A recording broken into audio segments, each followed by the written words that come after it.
You guys, personally, as a woman, I don't think you should be paying for trips, so I don't pay for trips. You use a travel agency, and How long in advance do you budget? How much do you put away? who pays for our trips? Does Hans pay? Do I pay? Do we split 50-50? No, she's what is this? Hi She's guys, welcome back to my channel. It's your girl woman. Oh, welcome back. I'm with Hans today. If you're new, welcome, and if you're not, welcome back to my channel. Why's your nose red? This lipstick. okay. So guys, we or I? You Okay. I sounds weird. I recently carried out a poll on Instagram, a travel question and answer, asking you guys to actually ask us about any travel questions specific and related. travel related questions, and you guys actually went all out and we received tons of questions. I received tons of questions Which we are both going to answer. which we are both going to answer, and yeah, we'll try to cover as many as possible. You guys, some of you guys were a bit naughty. You asked questions that are not related to travel at all, and some of you guys want to know tax bracket, how, you know, all those things. We're going to address all those. Yeah, this is my travel buddy. This is the guy I travel with most of the time. The guy. Okay. I'm the guy, guys. This is The my guy. partner, and I travel with him most of the time. Why are we Okay. something like this? Okay. Okay, so our first question. So what happened is there's a lot of questions that were similar that were asked, so we're trying to group them so that we can sort of give a collective answer. So the first one is, do you use a travel agency to plan your trips? And then there was someone that also asked, which agencies do you use? So all the agency questions, we are addressing them now. When there was a time we used a travel agency, I think it was ST Travel. STA Travel. So that's South African. Yeah, we used STA Travel. We'll just leave a link in the description box below. So that was about 3-4 years ago. But since then, we do all our trips. We plan all our trips. From accommodation, flights, planning, we do that ourselves, so we don't use travel agencies anymore. But like for a first-time traveler, especially if you're going abroad, I would advise, unless you're very comfortable, but I would advise that you get a travel agency, because what they do is they plan out your whole trip. So when you get to the various airports, there's someone waiting for you to lead you to either your airport pickup guy, and then like there's a whole process. There's literally hand holding for a first time traveler, which I think will get you comfortable. Or wasn't, I hope that was your experience. Yeah, no, it was. Because I think the only thing that I would advise on is also do a bit of research by yourself. Make sure that just do a comparison of prices with what the travel agency is asking you and what you would pay on your own, just so there isn't a big discrepancy as far as what the travel agency will charge you. Okay, so we're not saying don't use a travel agency, but we're just giving you the various options. Yeah. So travel agency, hand holding, this like comfort, and I think you could come out a little bit cheaper if you do your planning on your own, but it also depends on what you're doing, obviously, in terms of the price. Okay. Okay. So another question came in. This was with regards to budgeting. So how long in advance do you budget? How much do you put away? So many questions came in along that nature. So budget related questions. So I think as far as budgeting is concerned, that's usually dependent on where we're going. Yeah.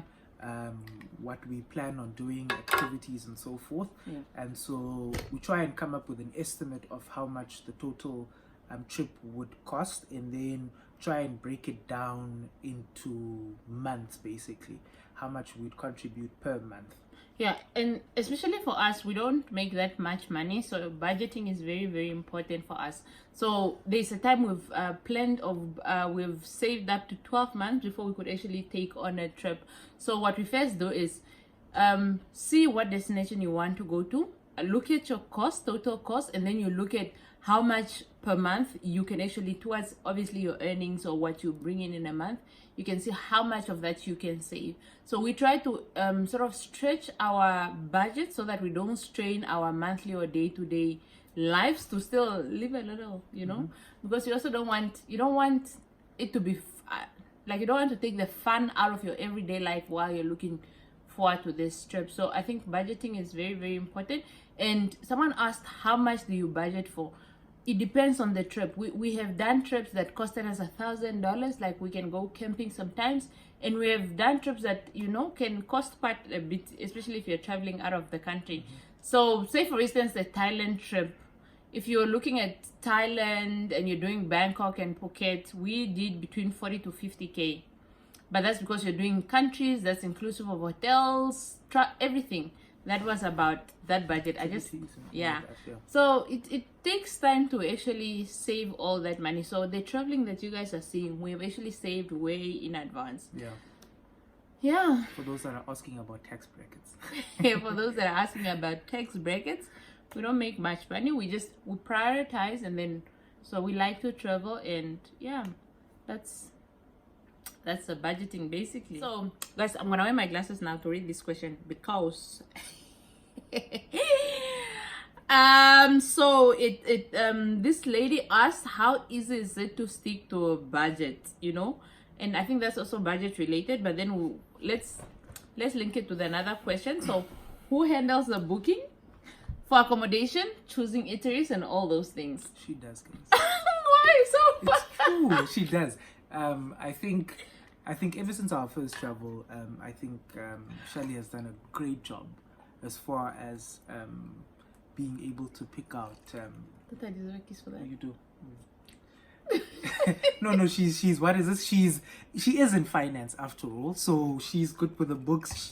She handles that, and he just told you a life fact about women, what she does for a living. So she's the one that normally handles that. So usually we sort of put money in a joint account, and then so all the money that each of us are contributing is placed into that one account, and she normally, after we've collected enough money to make bookings for flights, accommodation, and so forth, she would then make the payments, and then she'll just I eat the money. Yeah. I don't make the payments, I eat the money. So she then he sends more money so that I can pay.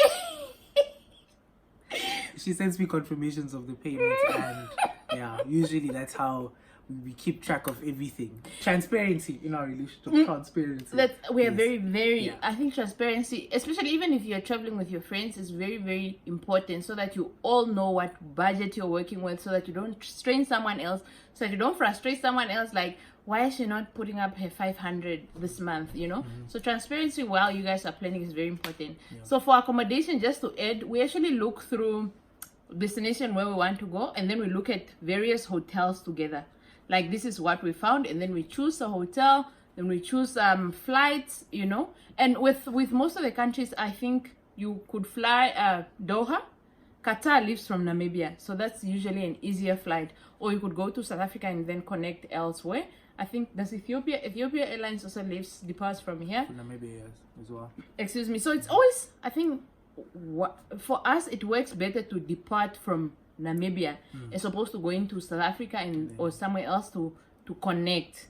In terms of finances, it works out for us. So we look at when to book in terms of accommodation, when it's peak season, all these things you need to, because they'll play a factor in terms of the pricing.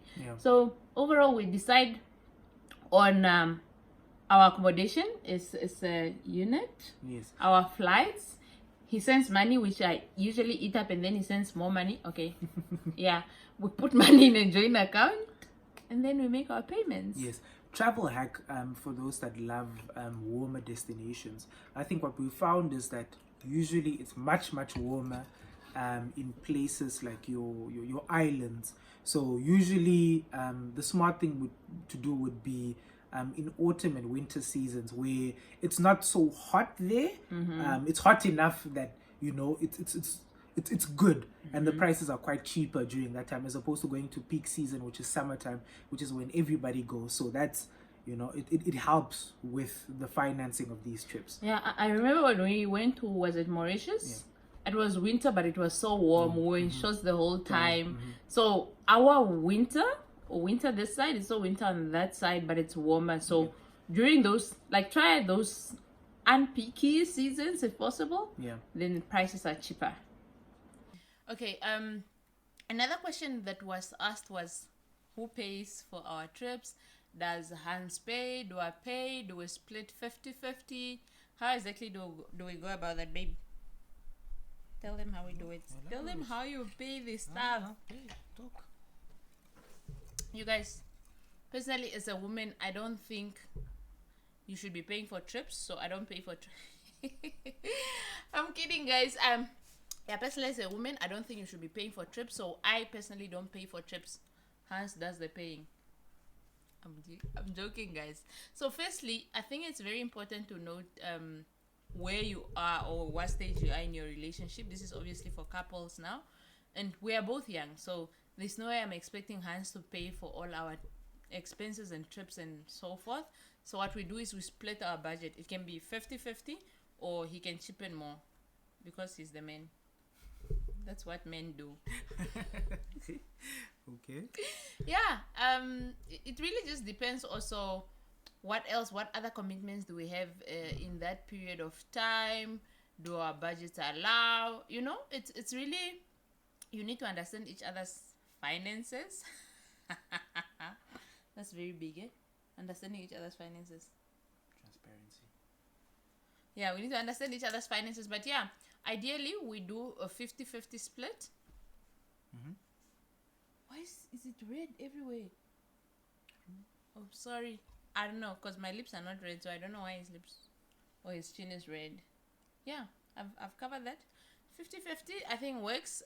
Another question came in. Have you traveled overseas, and what's your dream destination? Guys, what's overseas? Yes, I have traveled to overseas, and yeah, it's such an amazing experience, you guys.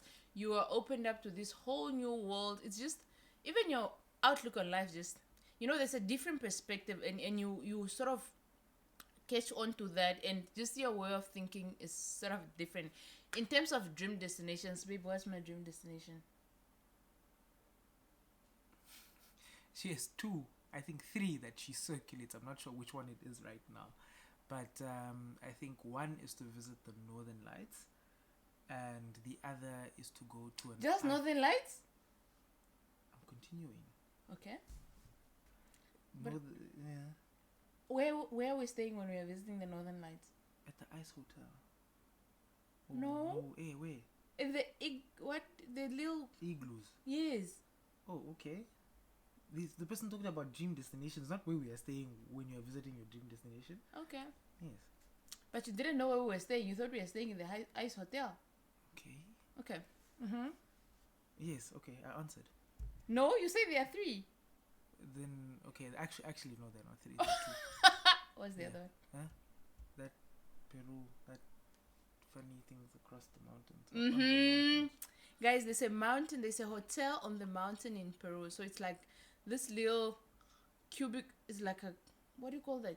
It's like a little glass cube, like a little spaceship On looking the side like thing of a mountain. on the yes. side of a mountain. So you hike up there. I really, really love to go there.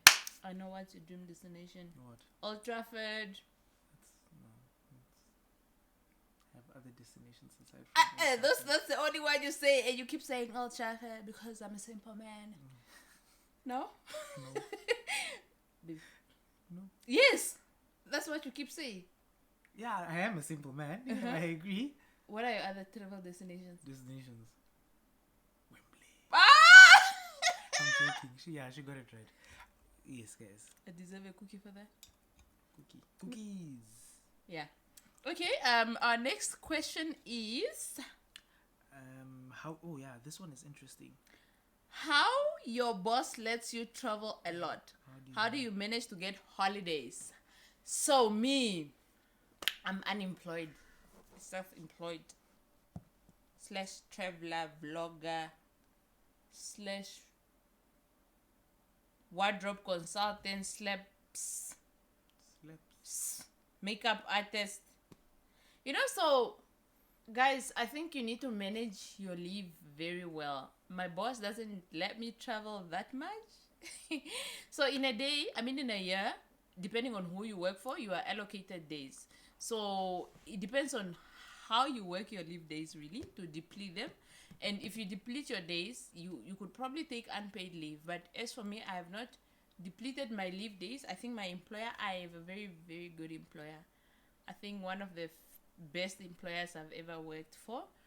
And even HR policies, I don't want to get into that. They are very good. They are pro company, pro employees. So for me, that has really, really worked personally for me. So if your work is done, deliverables and end, you sort of plan it in such a way that if there's anything that you want to do, you need to do it in advance, or the handover process needs to be so seamless that whoever is going to stand in for you is able to carry on the work seamlessly.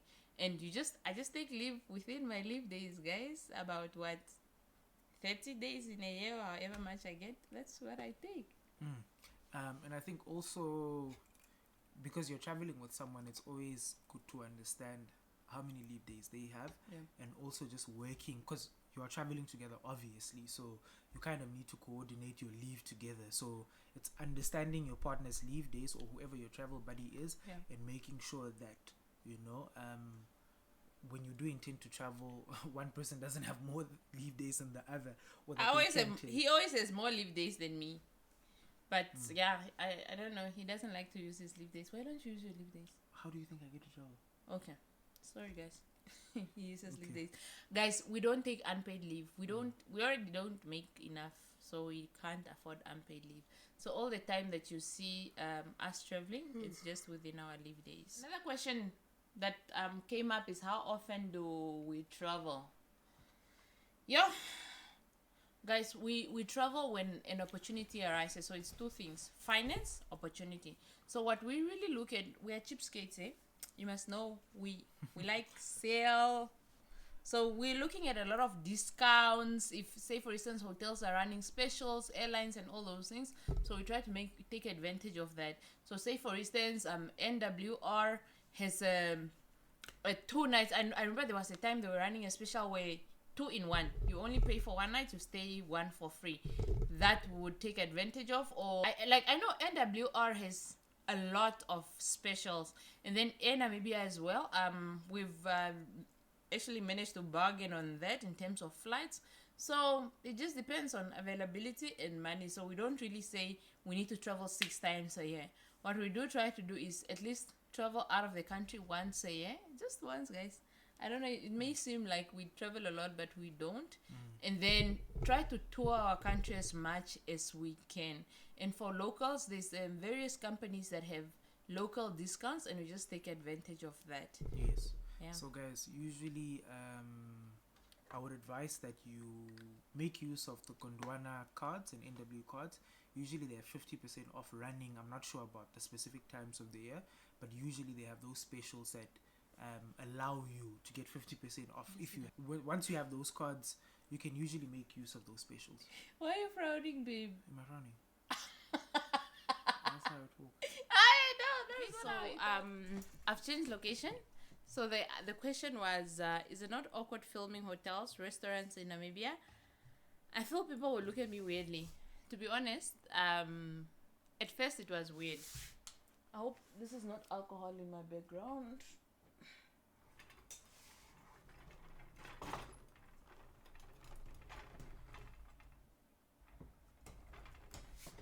That was alcohol in my background.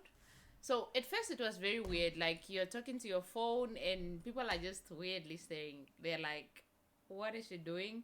What is she even trying to do? So at first it was, and I must be honest, at first it was awkward, but then with time you get used to it. And I think there's a lot of vloggers, YouTubers, or people that are just creating content that are now starting to sort of just have their microphones, talk to themselves, their cameras, whatever it is, their recording equipment. And I think I find comfort in that, and people are also starting to accept it, like it's starting to be a norm. They're like, oh, okay, well, that's fine. And you get some restaurants in Namibia where you go to, or some hotels, and they tell you, no, sorry, you can't film here, which is also okay. I would think free advertising, but I guess the marketing team has a different way of thinking, which is also fine. But yeah, I think I've gotten over this whole being awkward or shy when I'm filming.